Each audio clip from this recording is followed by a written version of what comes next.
ಬೆಳಗಾವಿ ಇತಿಹಾಸದಲ್ಲಿ ಇದೊಂದು ಐತಿಹಾಸಿಕ ನಿರ್ಣಯ ಅನ್ಬೋದು. ಬೆಳಗಾವಿಯಲ್ಲಿ ಸೂಪರ್ ಸ್ಪೆಷಾಲಿಟಿ ಹಾಸ್ಪಿಟಲ್ ಕಟ್ಟಡ ಆಗಿ 2 ವರ್ಷ ಆಯಿತು. ಆದರೆ ಡಾಕ್ಟ್ರುಗಳು ಕಮ್ಮಿ ಇರೋದರಿಂದ ಈ ಆಸ್ಪತ್ರೆ ಸಂಪೂರ್ಣವಾಗಿ ನಡೆಸಲಿಕ್ಕೆ ಆಗ್ತಿರಲಿಲ್ಲ ಸರ್ಕಾರಕ್ಕೆ. ಇದನ್ನು ಮನಗೊಂಡು KLE ಸಂಸ್ಥೆಯವರು ಸರ್ಕಾರಕ್ಕೆ ನಾವು ಮನವಿ ಮಾಡಿದ್ವಿ, ನಮ್ಮ ಡಾಕ್ಟರ್ಸ್ ಬಂದು ಇಲ್ಲಿ ಪೂರ್ಣ ಸೇವೆ ಕೊಡ್ತೀವಿ, ನಿಮ್ಮ ಕಾಯ್ದೆ ಪ್ರಕಾರ ನೀವೇನು ಕಾಯ್ದೆ ಅದಾವ ಅದನ್ನೆಲ್ಲ ಸಂಪೂರ್ಣವಾಗಿ ನಾವು ಒಪ್ಕೊಳ್ತಾ ಇದ್ದೀವಿ. ಅದಕ್ಕೆ ಇವತ್ತು ಒಡಂಬಡಿಕೆ ಮಾಡಿ ನಮ್ಮ ಸೂಪರ್ ಸ್ಪೆಷಾಲಿಟಿ ಡಾಕ್ಟರ್ಸ್ ಎಲ್ಲ ಇಲ್ಲಿ ಸೇವೆಗೆ ಬರ್ತಾ ಇದ್ದಾರೆ. ಅದಕ್ಕೆ ನಾವು ಸಂಪೂರ್ಣವಾಗಿ ಅದನ್ನು ಫ್ರೀ ಸರ್ವಿಸ್ ಅಂತ ಕೊಡೋದು ನಮ್ಮ ಮ್ಯಾನೇಜ್ಮೆಂಟವರು ಡಿಸೈಡ್ ಮಾಡಿದ್ದಾರೆ. ಅದಕ್ಕೆ ಸಾಕ್ಷಿಯಾಗಿ ಉತ್ತರದ ಜನಪ್ರಿಯ ಶಾಸಕರಾದ ಸೇಠ್ ಅವರು ಬಂದಿದ್ದಾರೆ, ಮಾನ್ಯ ಡೈರೆಕ್ಟರಾದ ಡಾಕ್ಟರ್ ಶೆಟ್ಟಿ ಅವರಿದ್ದಾರೆ, KLE ಸಂಸ್ಥೆಯ ವೈಸ್ ಚಾನ್ಸಲರಾದ ಇವರು ನಂದಿ ಅವರಿದ್ದಾರೆ, ಆಮೇಲೆ ಮೆಡಿಕಲ್ ಡೈರೆಕ್ಟರಾದ ಮಾನ್ಯ ದಯಾನಂದ್ ಅವರಿದ್ದಾರೆ. ಮತ್ತು ಅವರ ಸಮ್ಮುಖದಲ್ಲಿ ನಾವು ಇದನ್ನು MOU ಸೈನ್ ಮಾಡಿದ್ದೀವಿ. ಇದೊಂದು ಅದೇ ಹೇಳಿದೆ, ಇಷ್ಟೆಲ್ಲ ಬಿಲ್ಡಿಂಗ್ ಕಟ್ಟಿ ಸರ್ಕಾರ ದುಡ್ಡು ಅಂದರೆ ಜನರ ದುಡ್ಡು, ಆದರೆ ಜನರಿಗೆ ಸೇವೆ ಆಗಬೇಕಂತ ನಮ್ಮ ಇಚ್ಛೆ ಅದ. ಅದನ್ನು ನಾವು ನಿಸ್ವಾರ್ಥವಾಗಿ ಸೇವೆ ಮಾಡ್ತೀವಿ ಅಂತ ಈ ಸಮಯದಲ್ಲಿ ಹೇಳಿ ಬಯಸ್ತಾ ಇದ್ದೇವೆ. ನಾಳೆಯಿಂದ ಶುರು, ಹಬ್ಬ ಮುಗಿದ ಮ್ಯಾಗ ಅಲ್ಲ, ಇಕ್ವಿಪ್ಮೆಂಟ್ ಯಾವ್ದಾವು ಇಲ್ಲಿ ಮಾಡ್ತೀವಿ, ಯಾವ ಇಕ್ವಿಪ್ಮೆಂಟ್ ಇಲ್ಲ ಅವತ್ತನ್ನು ಅವ್ರು ಪರ್ಮಿಷನ್ ಕೊಟ್ಟರೆ ಆ ಕಡೆ ಒಯ್ತೀವಿ ಪೇಷಂಟ. ಇದು ಯಾವ ಇಕ್ವಿಪ್ಮೆಂಟ ಆಪ್ರೇಷನ್ ಮಾಡಲಿಕ್ಕೆ ಆಪ್ರೇಷನ್ ಫೆಸಿಲಿಟೀಸ್ ಏನದಾವು ಎಲ್ಲ ಇಲ್ಲೇ ಮಾಡ್ತಾರೆ ಅವ್ರು.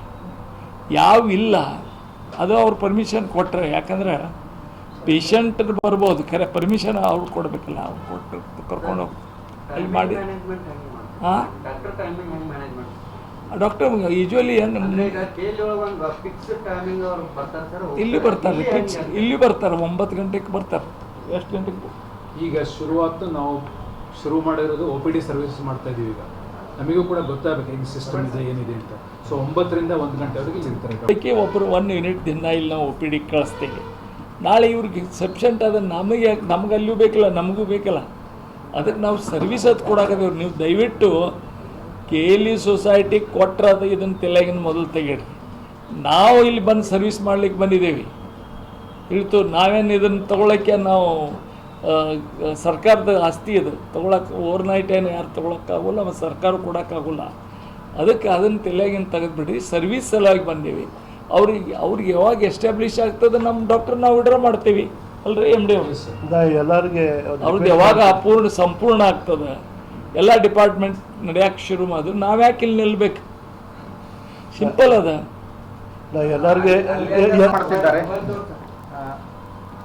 ಕಾರ್ಡಿಯಾಲಜಿಸ್ಟ್ ಒಬ್ಬರು ವರ್ಕ್ ಮಾಡ್ತಿದ್ದಾರೆ. ಈಗ ನಮ್ಮಲ್ಲಿ ನ್ಯೂರೋ ಸರ್ಜನ್ ಇಬ್ಬರು ಈಗ ವರ್ಕ್ ಮಾಡ್ತಿದ್ದಾರೆ. ಎಲ್ಲ Spain surgery, head injury cases ಈಗ ಮಾಡ್ತಿದ್ದಾರೆ.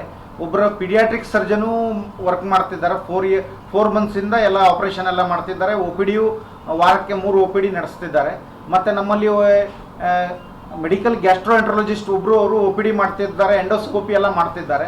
ಮತ್ತು ಸರ್ಜಿಕಲ್ ಗ್ಯಾಸ್ಟ್ರೋಎಂಟ್ರಾಲಜಿಸ್ಟ್ ಒಬ್ಬರು ಎಲ್ಲ OPD ವಾರಕ್ಕೆ 3 ದಿನ ನಡೆಸ್ತಿದ್ದಾರೆ. ಮತ್ತು ಬೇರೆ 3 ದಿನ ಸರ್ಜರಿ ಮಾಡ್ತಿದ್ದಾರೆ, OT ಮಾಡ್ತಿದ್ದಾರೆ. ಮತ್ತು ನಮ್ಮಲ್ಲಿ ಈಗ ನೆಫ್ರಾಲಜಿಸ್ಟ್ ಒಬ್ಬರು ಇದ್ದಾರೆ, ಅವರು ಎಲ್ಲ ಡಯಾಲೈಸಿಸ್ ಎಲ್ಲ ನೋಡ್ಕೊಳ್ತಿದ್ದಾರೆ. ಮತ್ತು ಯೂರೋಲಜಿಸ್ಟು ಇಬ್ಬರು ಇದ್ದಾರೆ, ಅವರು OPD ವಾರಕ್ಕೆ 3 ದಿನ ಮತ್ತು ಪ್ಲಸ್ ಸರ್ಜರಿ ಎಲ್ಲ ಮಾಡ್ತಿದ್ದಾರೆ.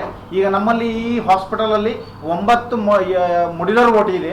ಅವೆಲ್ಲವೂ ಸುಸಜ್ಜಿತವಾಗ, ಮತ್ತು ಗೌರ್ಮೆಂಟಿಂದ ನಮಗೆ 38 lakhs ಇದು ಇನ್ಸ್ಟ್ರೂಮೆಂಟ್ಸ್ ಆಲ್ರೆಡಿ ಈಗ ಬಂದಿದೆ.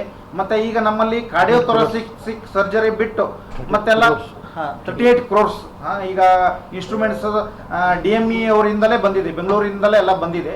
ಮತ್ತು ಈಗ ನಾವು ಫಸ್ಟ್ ಇದರಲ್ಲಿ ಸ್ಟೇಜಲ್ಲಿ ಕಾರ್ಡಿಯೋಥೊರಾಸಿಕ್ ಸರ್ಜರಿ ಬಿಟ್ಟು ಮತ್ತೆಲ್ಲ ಮಾಡ್ತಿದ್ದೇವೆ.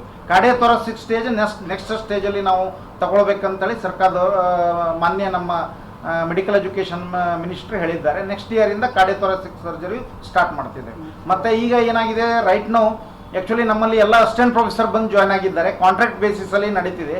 ಯಾಕಂದರೆ ಈಗ ಬ್ಯಾಕ್ಲಾಗ್ ಸಿಸ್ಟಮ್ ಇನ್ನೂ ಅದು ಕ್ಲಿಯರ್ ಆಗದಿರುವುದರಿಂದ ಗೌರ್ಮೆಂಟಿಂದ ನಮಗೆ ಪರ್ಮನೆಂಟ್ ಹೀಗಾಗಿ ನಮ್ಮಲ್ಲಿ ಅಪಾಯಿಂಟ್ಮೆಂಟ್ ಮಾಡಲಿಕ್ಕೆ ಗೌರ್ಮೆಂಟಿಂದ ಪರ್ಮಿಷನ್ ಸಿಕ್ಕಿಲ್ಲ. ಅದು ಬ್ಯಾಕ್ಲಾಗ್ಸ್ ಎಲ್ಲ ಕ್ಲಿಯರ್ ಆದಮೇಲೆ ಗೌರ್ಮೆಂಟಿಂದ ಪರ್ಮನೆಂಟ್ ಅಪಾಯಿಂಟ್ಮೆಂಟ್ ಮಾಡ್ಕೊಳ್ಳಿಕ್ಕೆ ನಮಗೆ ಪರ್ಮಿಷನ್ ಕೊಟ್ಟಾದ್ಮೇಲೆ ಮತ್ತೆ ನಾವು ಗೌರ್ಮೆಂಟಿಂದ ನಾವು ಪರ್ಮನೆಂಟ್ ಅಪಾಯಿಂಟ್ಮೆಂಟ್ ಮಾಡ್ಕೊಂಡ್ಮೇಲೆ ಅಸಿಸ್ಟೆಂಟ್ ಪ್ರೊಫೆಸರ್, ಅಸೋಸಿಯೇಟ್ ಪ್ರೊಫೆಸರ್ ಮತ್ತು ಪ್ರೊಫೆಸರನ್ನು ಪರ್ಮನೆಂಟ್ ಆಗಿ ಅಪಾಯಿಂಟ್ಮೆಂಟ್ ಮಾಡ್ಕೊಳ್ತೇವೆ. ಈ ನಮಗೆ ಸ್ಯಾಂಕ್ಷನ್ ಆಗಿದೆ ಈ ಸೂಪರ್ ಸ್ಪೆಷಾಲಿಟಿ ಹಾಸ್ಪಿಟಲಿಗೆ 23 ವೈದ್ಯರು ಸ್ಯಾಂಕ್ಷನ್ ಆಗಿದ್ದಾರೆ. 23 ವೈದ್ಯರ ಪೈಕಿ ನಾವು 2 ಸಲ ವಾಕಿನ್ ಇಂಟ್ರೋ ಕರೆದಿದ್ದೆವು. ಟೆಂಪ್ರರಿ ಪೋಸ್ಟ್ ಕಾಲ್ಫರ್ಮ್ ಮಾಡಿದಾಗ ನಮ್ಮಲ್ಲಿ ಈಗ ಟೋಟಲ್ 10 ಜನ ಬಂದು ಜಾಯ್ನ್ ಆಗಿದ್ದಾರೆ.